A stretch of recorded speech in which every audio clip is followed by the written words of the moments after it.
Magandang araw po. I am Jacqueline Sahagon. I am your share for today. Ang ating pagbasa ay ayon kay Luke 17 verses 20 to 25. The kingdom of God is within you. It cannot be said external.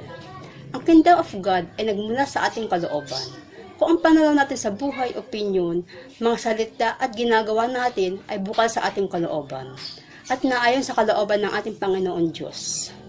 Kung siya ang pumapatnubay at dahilan sa ating mga desisyon at plano sa buhay, yun ang patunay na pinaghaharian tayo ng Panginoon at yun ang nararapat.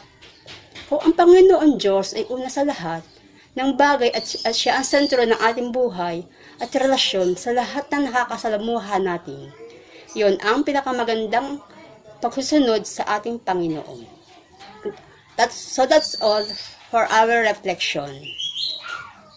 And don't forget to subscribe on our YouTube channel, Facebook page.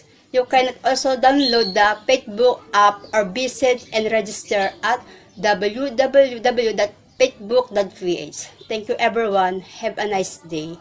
And always remember, God first.